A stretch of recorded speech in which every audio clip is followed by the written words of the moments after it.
명절과 연휴를 앞두고 분주한 때에 함께 예배드리게 되어서 흐뭇합니다.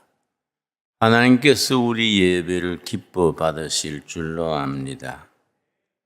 오늘의 본문은 요한계시록입니다. 요한계시록을 일반적으로 성도님들이 생각하기를 어려운 책, 딱딱한 책으로 생각하기 쉽습니다. 그러나 요한계시록을 자세히 읽어보면 그 깊이를 깨달으면 참 요한계시록이 따뜻한 책이고 깊이 있는 책이고 우리 생활에 양식이 될 수 있는 소중한 책인 것을 알게 됩니다. 예를 들어서 장로교 원조인 칼빈 선생이 성경 강해를 계속 하셨는데 요한계시록에 와서 딱 멈추었습니다. 그 제자들이 묻기를 선생님, 창세기부터 다 풀어서 가르치셨는데 요한계시록은 왜 중단하십니까? 칼빈 선생이 대답했다 그럽니다. 요한계시록은 워낙 깊고 오묘하고 해석이 여러 가지로 해석이 될 수 있어서 내가 요한계시록을 해석을 해놓으면은 후배들이 거기 걸려 넘어질까 봐 걱정된다. 그나마 요한계시록은 책으로 남기지 않기로 했다. 그렇게 대답했습니다. 많은 사이비 이단들이 요한계시록을 잘못 해석하는 데서 나옵니다. 성경 66권 중에서 이단 사이비가 가장 많이 나온 책이 구약의 다니엘서와 신약의 요한계시록입니다. 그래서 요한계시록을 바르게 해석하는 것이 참 중요합니다. 1장 3절 한번 읽겠습니다. 이 예언의 말씀을 읽는 자와 듣는 자와 그 가운데 기록한 것을 지키는 자는 복이 있나니 때가 가까움이라. 성경 많이 읽는 것이 참 중요하지요. 성경을 많이 읽어야 됩니다. 그러나 많이 읽고 잘못 이해하고 잘못 해석하면 영혼의 올무가 되어서 이 독이 되기 쉽습니다. 많은 사이비 이단들이 성경을 열심히 읽고 성경 공부를 밤낮 공부합니다. 그런데 그 해석이 빗나가 버리면은 영혼의 독이 됩니다. 그래서 사탄이 우리들에게 작전을 쓰기를 첫째는 성경을 많이 읽지 못하게 하고 하도 바쁘게 해서 읽지 못하게 하고 또 열심히 읽는 사람은 바르게 해석하지 못하고 잘못 오해하게 해서 영적으로 병들게 합니다. 그리고 그 말씀대로 살지 못하도록 방해를 합니다. 우리가 정말 신앙인으로서 복받는 비결이 말씀을 열심히 읽고 또 바르게 듣고 바르게 해석하고 그대로 산다는 것이 참 중요합니다. 1장 1절 읽겠습니다. 예수 그리스도의 계시라. 요 계시란 말이 중요합니다. 계시가 헬라어로 아포칼립시스, 계시란 말인데 아포칼립시스, 감추인 것을 드러낸다, 묻힌 것을 드러낸다, 그런 뜻입니다. 하나님께서 사도 요한을 통해서 감추어진 비밀을 드러낸다. 그런데 요한계시록은 왜 그렇게 비유가 많고 메타포, 은유가 많습니다. 바르게 쓰지 않고 이렇게 돌려서 666이다, 14만 4천 명이다, 그런 숫자들 같이 그런 내용들이 계속 나옵니다. 그 배경을 이해해야 됩니다. 사도 요한이 요한계시록을 어디서 언제 썼느냐? 예수님의 12제자 중에 전부 30대, 40대 젊은 나이에 순교했습니다. 예수님의 12제자 중에 마지막까지 가장 오래 살아남은 사람이 사도 요한입니다. 105세 넘게 살았으니까요. 그 당시에 105세 산다는 건 장수 중에 장수지요. 그러면 베드로를 위시해서 다 젊은 날에 순교하고 그렇게 했는데 사도 요한은 왜 105세 넘도록 살게 하셨을까? 거기엔 두 가지 이유가 있습니다. 사도 요한은 예수님의 친어머니 마리아를 끝까지 봉양했습니다. 사도 요한이 예수님의 어머니 마리아를 에베소 교회에서 봉양하면서 친아들 노릇을 했습니다. 그러고 사도 요한이 오래 살 수 있었던 것은 요한복음, 요한 1서, 2서, 3서, 요한계시록 5권의 책을 남겼습니다. 그 중에 요한계시록이 정말 성경 전체 중에도 마지막 책 아닙니까? 요한계시록의 주제는 승리자 되시는 예수 그리스도, 왕중왕이신 예수 그리스도. 세상의 모든 권력, 모든 왕들은 다 사라지고 최종적으로 승리하시는 분은 예수 그리스도시다. 그래서 일제시대에는 교회에서 요한계시록을 설교하지 못하게 했습니다. 1940년 그 종반부에 미국과 일본이 전쟁하는 동안에 아예 교회 예배 보는데 일본 경찰이 뒷자리에 앉아 있었습니다. 그러면서 설교 내용에 요한계시록, 구약의 출애굽기 나오면은 바까야로 중단해! 그렇게 좀 칼차고 앉아가지고 간섭했습니다. 왜냐? 출애굽기는 해방을 얘기하는 거니까. 일본에서 해방되는 이야기가 출애굽기의 주제이기 때문에 출애굽기 설교를 못하게 하고, 요한계시록은 일본 친왕은 사람이다. 진짜 왕은 예수 그리스도이다. 일본 천황은 망한다. 예수 그리스도는 영원히 승리하신다. 이 요한계시록에 승리자이신 예수님을 말해주니까 일본 경찰이 아주 교회에서 계시록 설교하면은 막 소리 지르고 못하게 한 거이지요. 그래서 우리 시대에도 요한계시록이 살아있는 책으로서 아주 중요합니다. 근데 요한계시록이 복잡하고 어려우니까 요한계시록을 해석하는 방법이 역사적으로 4가지가 있었습니다.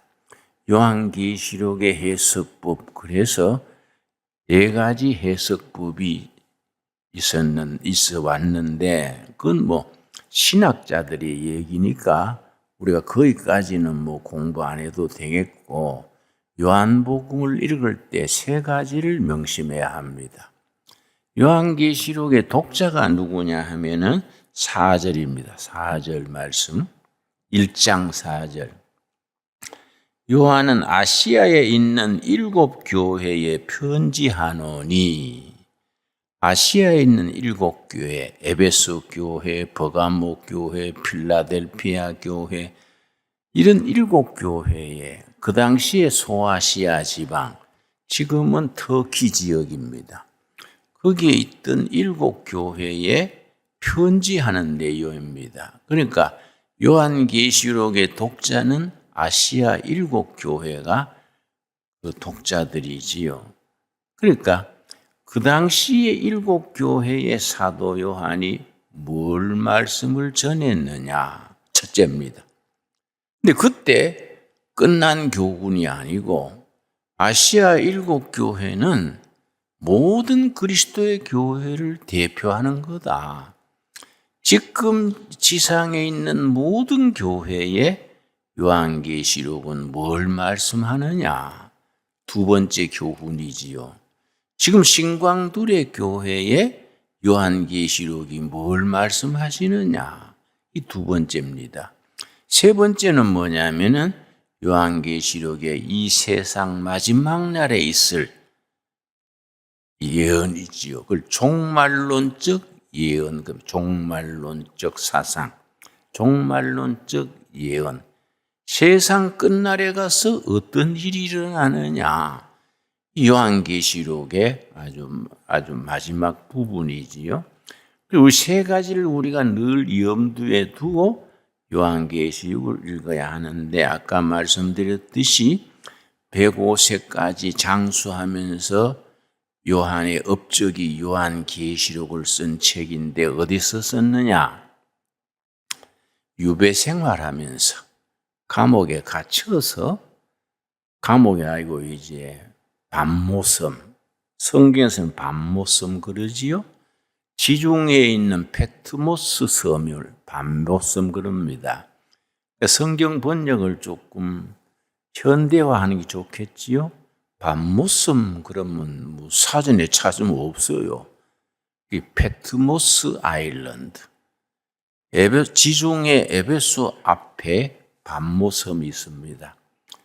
옛날에 우리나라 귀향 갈 때 제주도로 많이 보냈지 않습니까? 마찬가지로 로마 제국 시대에 로마 황제를 안 섬기고 여호와 하나님을 섬기니까 그 시대에는 반체제 인사지요. 정치범이지요. 그래서 귀향을 보낸 겁니다. 로마 황제를 받들지 않고 예수란 왕을 받드니까 귀향을 보내기를 페트모스 섬에 귀향을 보냈습니다. 귀향살이 할 때는 거기에 다 교도관이 있어가지고 늘 감시하지요. 그러고 편지를 보내는데 보통 말로 편지 못하지 않습니까? 비유로 편지를 하는 겁니다. 그러니까 교도관은 감시하는 사람은 읽어도 무슨 말인지 모르는데 받아보는 7교회 교인들은 참 아는 거예요. 아, 이게 다니엘서에 있는 말씀이구나. 출애굽기에 있는 말씀이구나. 이 말씀으로 우리를 위로하시는구나. 그래서 요한계시록에는 비유, 그런 여러 가지 은유, 메타포가 많습니다. 그걸 이해를 잘해야 돼요. 예를 들어서 요한계시록 7장에 14만 4천 명 얘기가 나옵니다.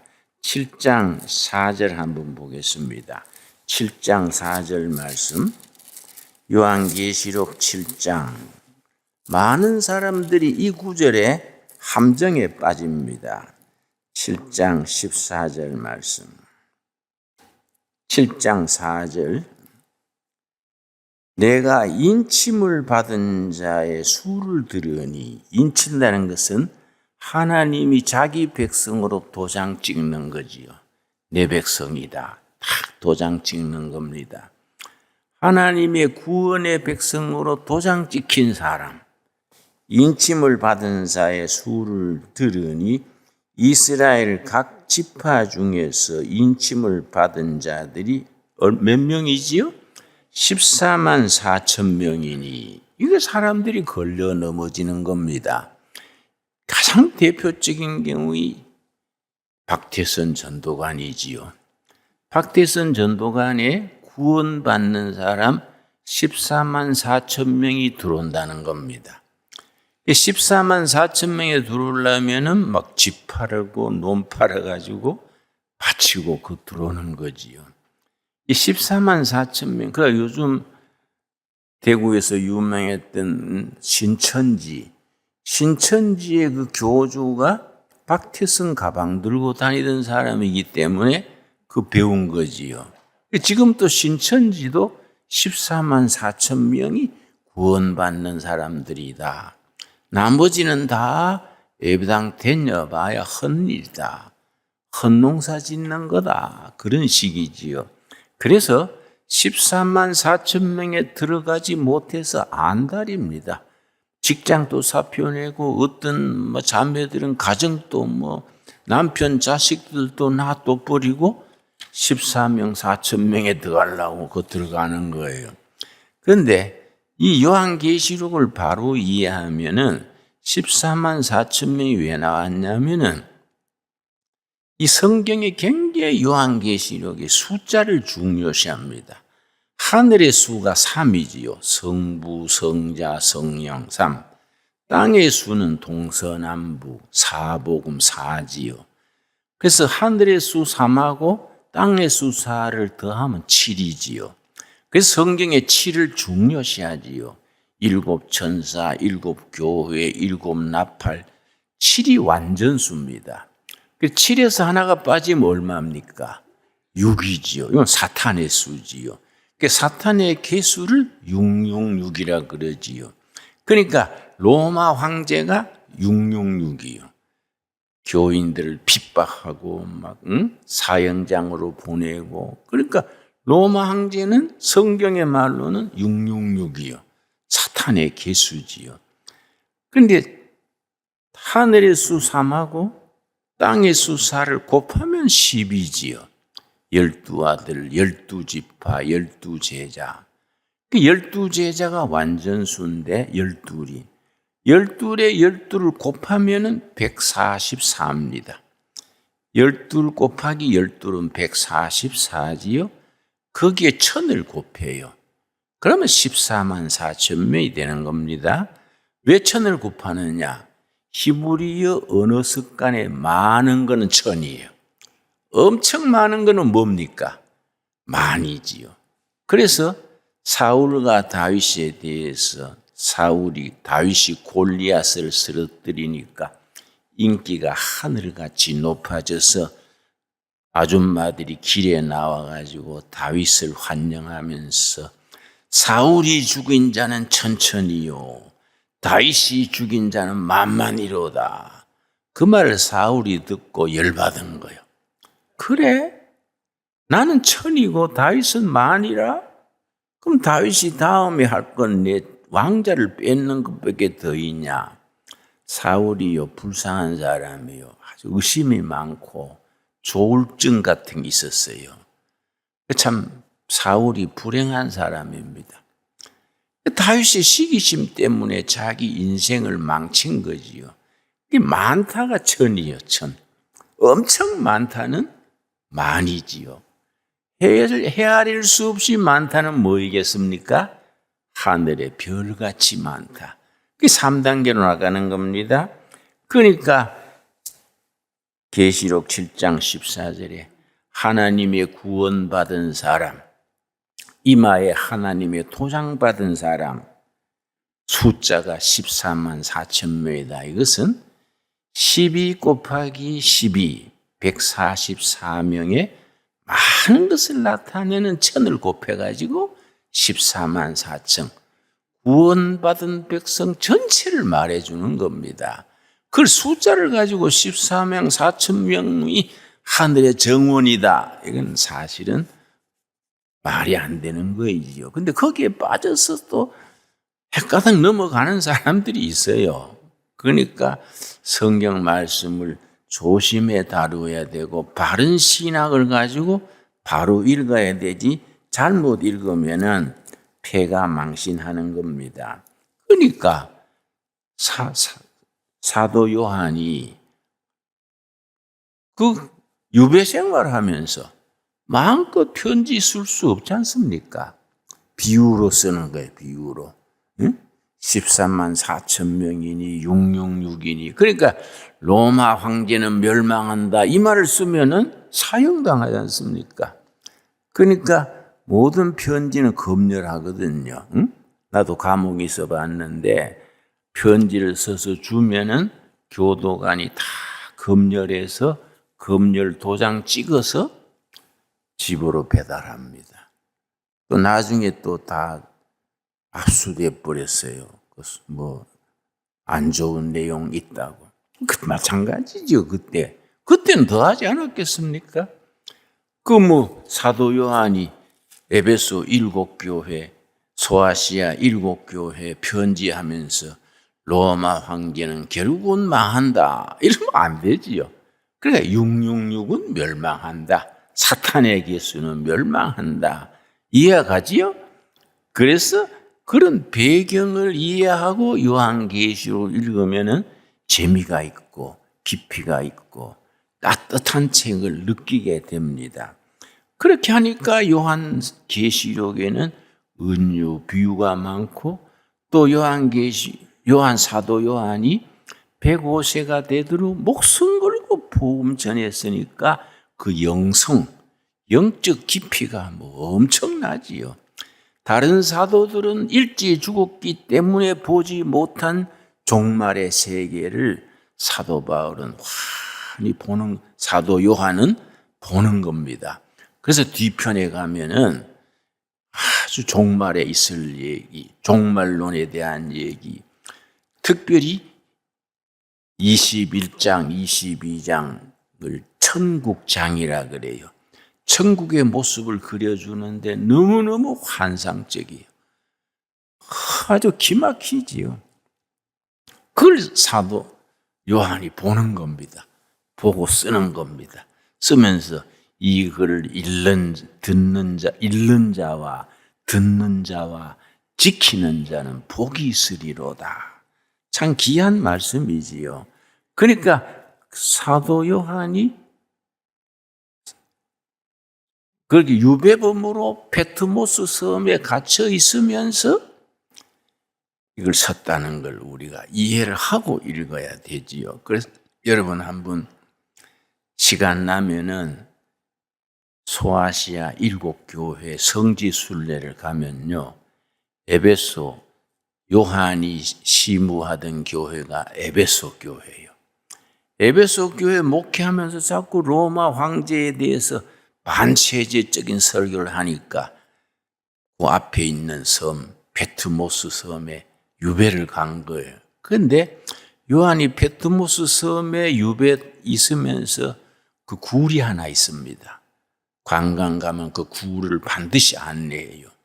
요한이 그 굴에서 노인이니까 힘이 없어서 이마를 벽에 대고 한쪽 손은 벽을 짚고 기도하는 자리가 나오는데 얼마나 간절히 기도하고 했는지 사도 요한이 손을 잡고 기도했던 그 자리에 손가락 자국이 그대로 나와 있어요. 이마를 대했던 자리는 바위가 그만큼 파졌어요. 그렇게 깊은 기도 속에서 요한계시록 같은 이 신비한 종말론에 대한 환상이 나오는 겁니다.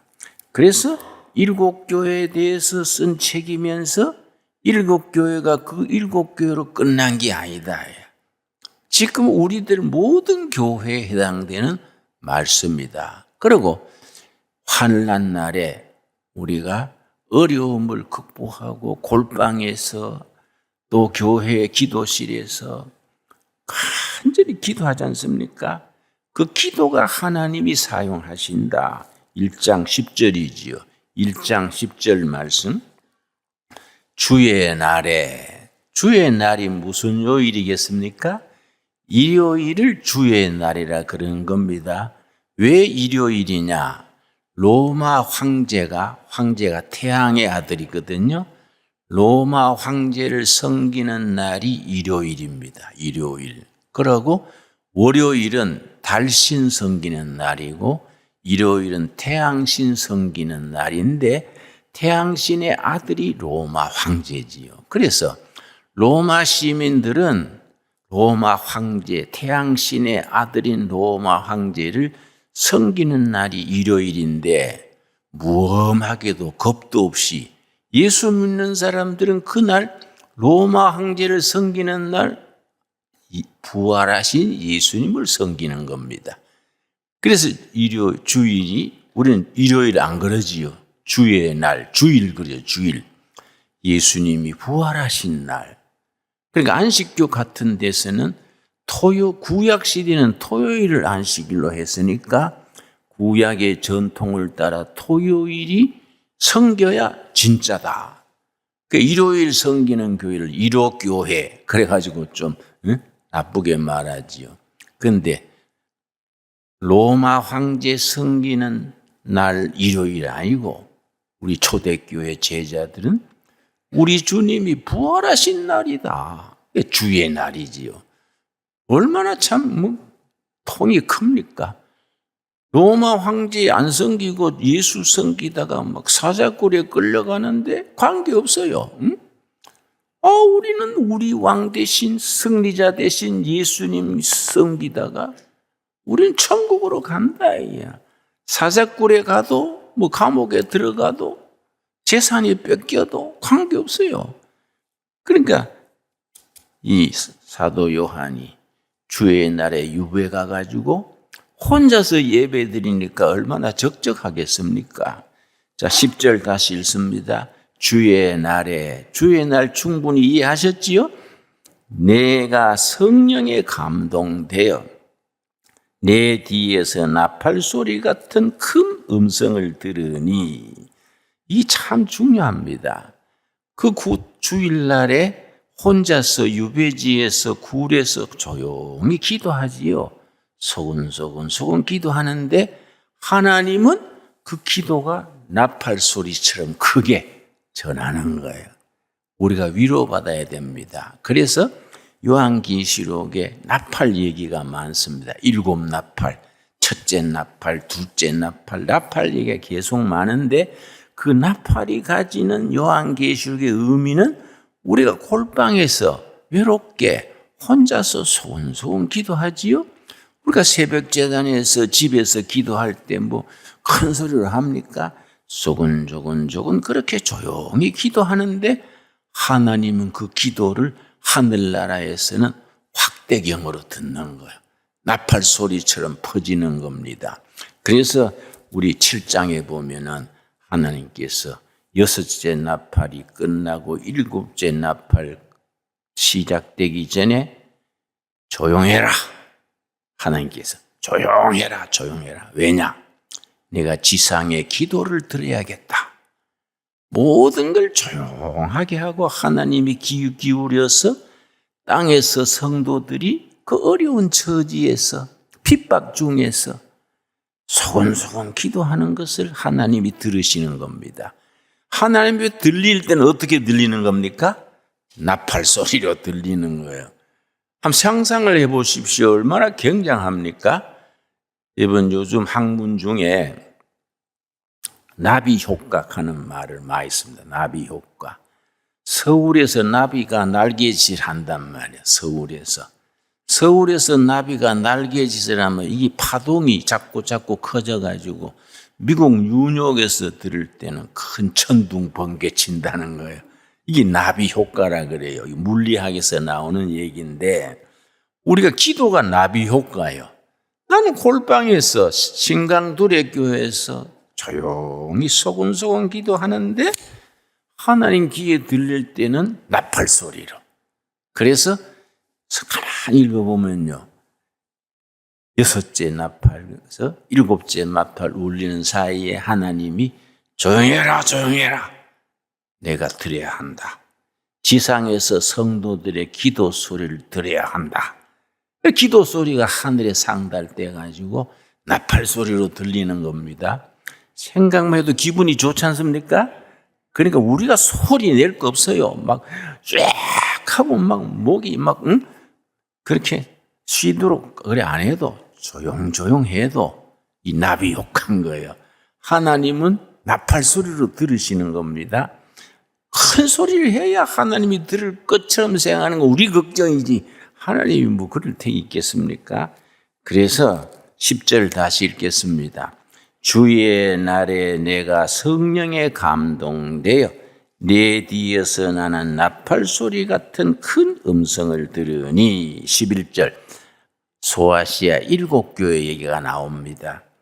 이르되 너가 보는 것을 두루마리에 써서 에베소, 서머나, 버가모, 두아디라, 사데, 빌라델피아, 라오디게아 등 7교회에 보내라 하시기로. 그러니까 독자는 7교회예요.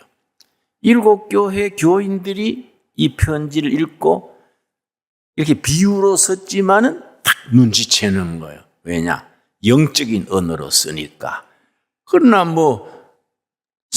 요한을 지키는 간수들, 교도관들이야 그 눈치 못 채지요. 이상한 말을 썼네? 이러고 읽지요. 영적인 언어를 모르지요. 그래서 요한복음이 우리가 요한계시록이 우리에게 비밀의 책으로 전해지는 겁니다. 13절 말씀. 촛대 사이에 인자 같은 이가 예수라고 쓰면 안 되지 않습니까? 인자 같은 이. 그러면 이 교도관은 저끼리 누굴 말하는 모양이다. 그런 식이겠지요? 인자 같은 이가 발에 끌리는 옷을 입고, 이걸 우리가 의미를 알아야 됩니다. 발에 끌리는 옷은 누가 입느냐? 높은 사람들의 옷이 발에 끌리는 옷입니다.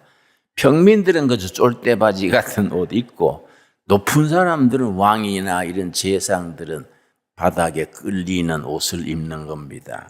그러니까 발에 끌리는 옷을 입고 가슴에 금띠를 띠고, 금띠는 누가 띱니까? 왕이 금띠를 띠는 거예요. 다른 신하들이 금띠 띠면 무엄한 거예요.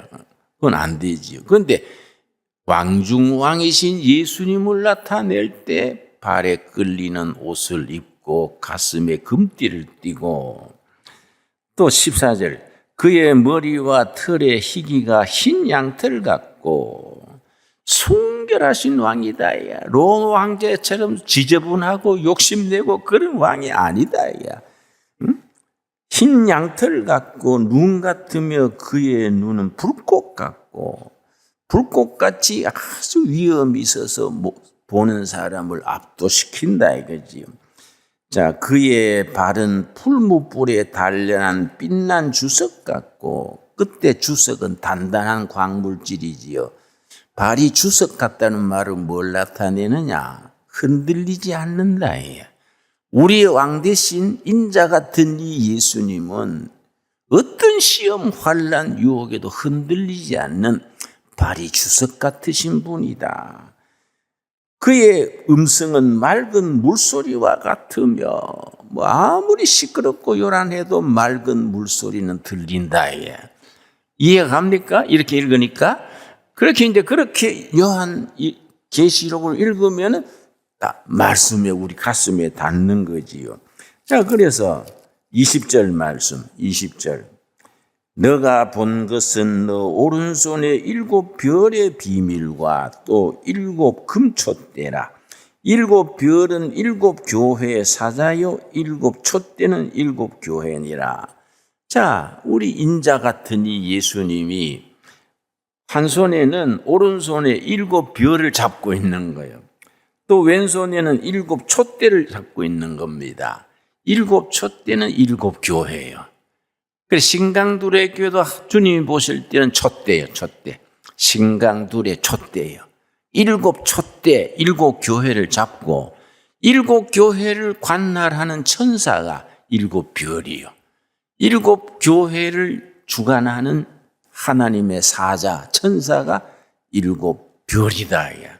그러니까 우리 주님께서 그 7 교회를 사이를 다니시면서 7 별을 손에 잡고 7 촛대를 가지고 7 별의 촛대를 가지고 7 천사들, 7 교회를 다스리는 사자들을 다스리면서 7 교회를 순회하시는 거예요. 지금 우리 신강들에게도 우리 주님이 7 촛대를 쥐고 다니시는 예수님이 지금 우리도 방문하시고 사자들을 보내서 다스릴 줄로 믿습니다. 또 여러분의 가정에도 우리 가정이 7 촛대다. 우리 가정을 지키는 하나님의 사자가 있으시다. 아쉬울 때 기도하고 기도해서 응답받고 얼마나 귀합니까? 3장 4절 한번 보겠습니다. 3장 4절 말씀.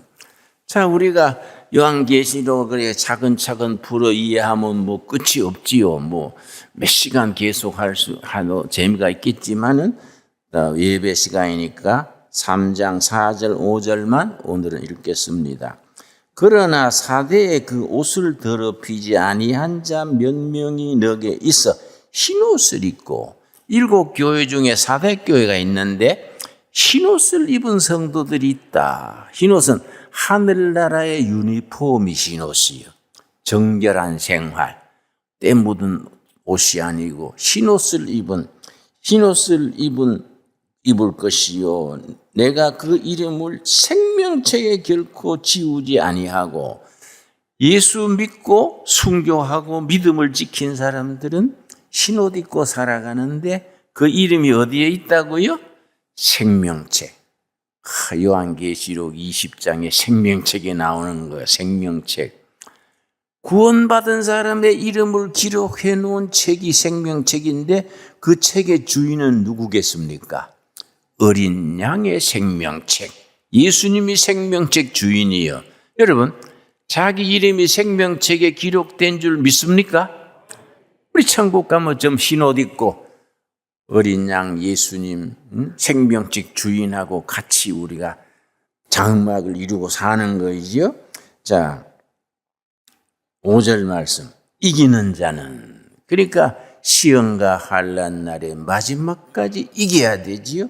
이기는 자는 이와 같이 흰옷을 입을 것이요. 내가 그 이름을 생명책에서 결코 지우지 아니하고 그 이름을 내 아버지 앞과 그의 천사들 앞에서 시인하리라. 우리 주님 하나님 앞에서 예수님이 우리 한 사람 한 사람을 인정해 주는 거예요. 기마무게 바가무게는 정말 마지막까지 이긴 종입니다. 승리한 종입니다. 하나님 앞에서 우리를 인정해 주는 거예요. 인정해 주면 우리가 흰옷 입고 주님 모시고 영원한 안식으로 들어가는 겁니다. 나는 생각만 해도 기분이 좋아요. 여러분 생각을 해봅시다. 얼마나 멋있습니까? 응? 아무렇지도 않고 얼굴이 맨송맨송한 분도 있는데 잘 띵합니까? 응? 이런 그림을 우리 그리게 하는 것이 요한계시록이요. 요한계시록이 멋있는 책입니다. 오늘 거기까지 기도하겠습니다. 주님 감사합니다. 우리에게 요한계시록을 주시고 읽는 자와 듣는 자와 지키는 자는 복이 있다 하신 말씀 감사합니다.